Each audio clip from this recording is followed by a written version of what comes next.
Bom, então a gente tem assim, nosso quadro de trabalho, que vai conter as histórias do usuário, que vão conter os interesses dos usuários refletidos e as tarefas que precisam ser desenvolvidas. Essas histórias estão organizadas numa hierarquia de temas, épicos, histórias e tarefas. Tudo isso é muito lindo, tudo isso é muito legal, e eu consigo mover isso ao longo do tempo e tudo mais. Só que existe algo muito crítico em metodologias ágeis, que a gente precisa discutir, né? Porque a gente precisa saber fazer bem para uma metodologia ágil funcionar bem, que é estimativa, né? Quando eu pego uma história do usuário e eu passo a dividir ela em tarefas, eu vou ter uma noção clara do que eu preciso fazer para entregar aquela história do usuário. E aí, o que vai acontecer? Essa história do usuário passará a ter, né, uma estimativa de quanto tempo ela demora para ser entregue. E essa estimativa vai ser utilizada dentro das discussões de planejamento de sprint, por exemplo, para ver quantas histórias de usuários eu consigo colocar numa sprint para o meu time de trabalho desenvolver. Por quê? Porque uma das coisas que se faz muito no Scrum, em metodologias ágeis e gerais, é acompanhar a performance, a capacidade de entrega de um time ágil. Então, as estimativas, elas têm um papel central na saúde da gestão de um projeto, porque é elas que vão determinar o ritmo de trabalho. Então, é com essas estimativas que a gente mede o ritmo de trabalho, na maioria das vezes, e é com elas também que a gente vai conseguir saber o quanto que a gente consegue colocar dentro de uma sprint. E aí, é fazendo isso que a gente vai conseguir ter, por exemplo, pessoas não entrando em burnout, né? Pessoas não trabalhando até tarde, todas as noites, para conseguir entregar um determinado resultado.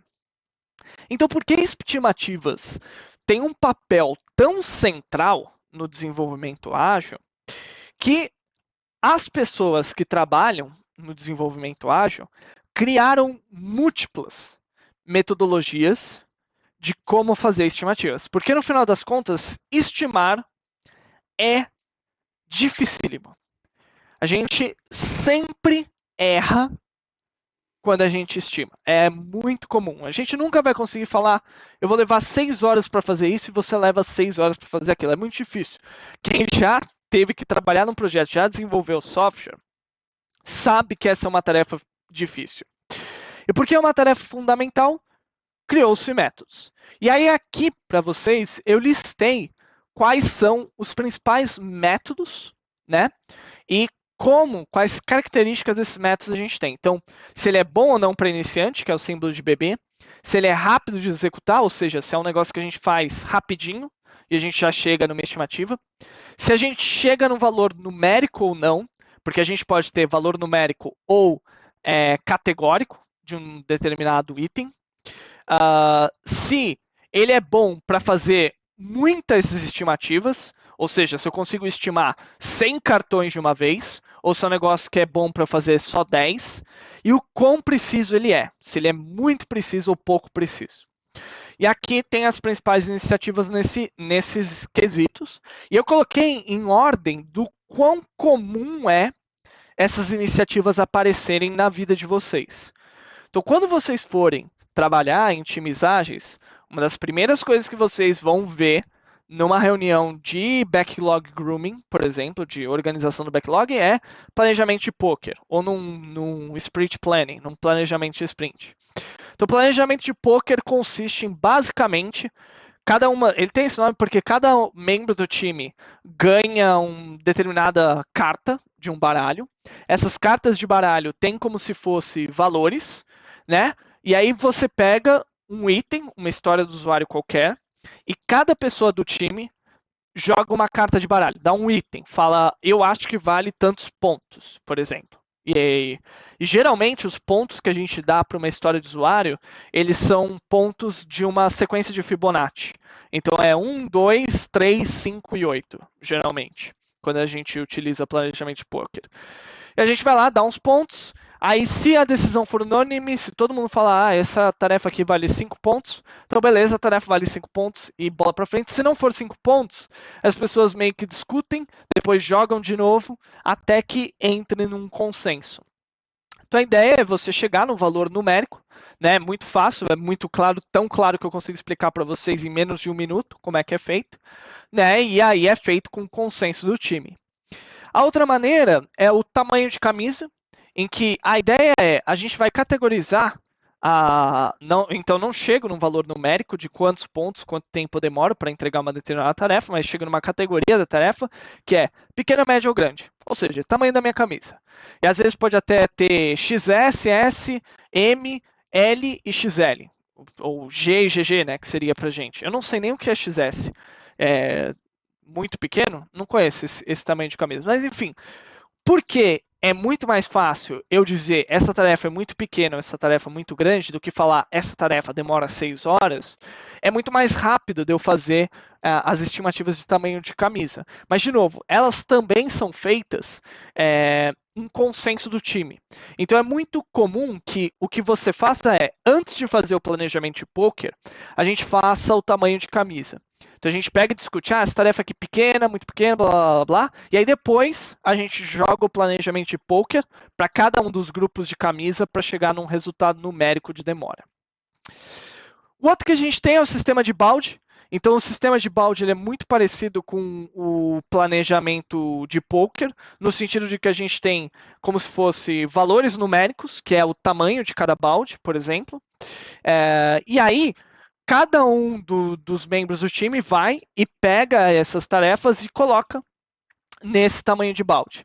Então, sei lá, eu falo que a tarefa A leva 5 pontos, então eu jogo no balde, que é o balde, sei lá, balde 5, vamos dizer assim.